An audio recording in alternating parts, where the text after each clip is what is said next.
Alright guys, so we just got back from a Motorola event here in New York City, and they are announcing 3 new devices today. It is the Moto G7, the Moto G7 Power, and the Moto G7 Play. Now they're all running the Qualcomm Snapdragon 632 processor, which is definitively a mid-range processor. It's not going to compete with the 845 or the 855 that's coming out later this year, but for a mid-range processor, it's actually pretty good.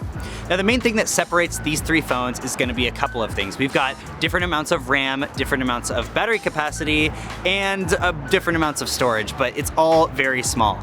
For the regular Moto G7, we have got 4 GB of RAM, we have a 3000 mAh battery, and we have 64 GB of storage. So this is technically the best phone out of the 3, but if you want more battery, you can actually move over to the G7 Power, where you're going to get a 5000 mAh cell, and that's like almost double that of the regular G7, so that's probably gonna last at least a couple of days. The difference here is that it has 3 GB of RAM instead of 4 GB of RAM, so you're getting a little less memory there. But if you want to move down even further, which also moves down in price point, you've got the G7 Play, which has just 2 GB of RAM.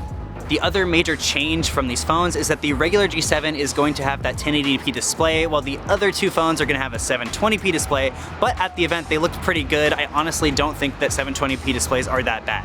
Other than that, honestly, these phones are really similar. They're all running on Android 9.0 Pie, they've all got fingerprint readers, and they've all got headphone jacks. So if you want a headphone jack, you're gonna have to get one of these lower end phones. The cameras are pretty similar too. Obviously on the G7, you've got a 12 megapixel camera, and you have that same thing on the Power. The Play has a 13 megapixel camera, but it's not as low as an f-stop, so you're not gonna get as much light. So honestly, the trade-off is pretty negligible here. Now the one big catch here is probably that none of these phones have NFC, and we saw how that turned out with the OnePlus 2 way back in the day. People freaked out about that. I personally think it's a very important feature. Motorola said they did that to save costs, which is kind of strange.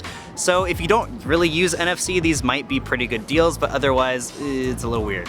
As for pricing and availability, you're going to be able to get the Moto G7 Play for $199, the Moto G7 Power for $249, and the Moto G7 for $299, which is about the same price as the Moto G6 series was last year.